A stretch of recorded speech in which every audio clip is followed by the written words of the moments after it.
بسم اللہ الرحمن الرحیم۔ جان پاکستان ٹی وی کے سامعین و ناظرین السلام علیکم۔ ایک روز حضور اکرم صلی اللہ علیہ وآلہ وسلم غزوہ خیبر سے واپس تشریف لا رہے تھے کہ راستے میں آرام فرمایا اور صحابہ کرام نے کھانا شروع کیا۔ اسی دوران شہد کی مکھیوں کے بھن بھنانے کی آوازیں آنے لگیں اور یہ آوازیں صحابہ کرام نے بھی سماعت فرمائیں۔ صحابہ کرام نے حضرت محمد صلی اللہ علیہ وآلہ وسلم سے درخواست کی، یا رسول اللہ صلی اللہ علیہ وآلہ وسلم، یہ آوازیں کس کی ہیں؟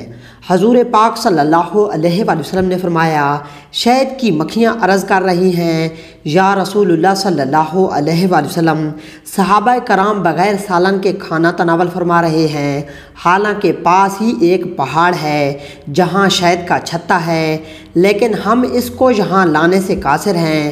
آپ صلی اللہ علیہ وآلہ وسلم نے حضرت علی رضی اللہ تعالی عنہ کو فرمایا کہ ان کے ساتھ جاؤ۔ چنانچہ حضرت علی رضی اللہ تعالی عنہ شہد کی مکھیوں کے پیچھے روانہ ہو گئے۔ کچھ دیر بعد شہد لے کر آئے اور صحابہ کرام نے شہد کو استعمال کیا۔ اسی دوران دوبارہ پھر شہد کی مکھیوں کے بھن بنانے کی آوازیں سنائی دیں۔ صحابہ کرام نے عرض کیا، یا رسول اللہ صلی اللہ علیہ وآلہ وسلم، پھر ویسی ہی آوازیں آ رہی ہیں۔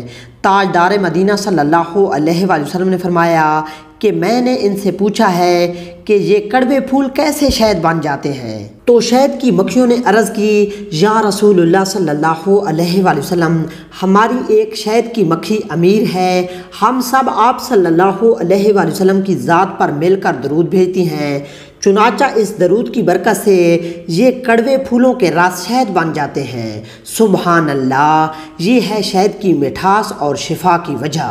دوستو، کیا آپ کو پتہ ہے کہ ایک مکھی اپنی پوری زندگی کے دوران 1 چمچ کا 12واں حصہ شہد پیدا کرتی ہے؟ آدھا کلو شہد بنانے کے لیے مختلف مکھیوں کو 55,000 میل کا سفر طے کرنا پڑتا ہے اور 20 لاکھ پھولوں کا رس ملا کر بڑی مشکل سے آدھا کلو شہد بنتا ہے۔ شہد کی مکھی کے بارے میں یہ کہا جاتا ہے کہ اس کی 5 آنکھیں ہوتی ہیں اور 2 معدے ہوتے ہیں۔ ایک معدے میں وہ اپنی نارمل خوراک رکھتی ہے اور دوسرے معدے میں جو پھولوں کا رس اکٹھا کر کے لاتی ہے اس کو سٹور کرتی ہے۔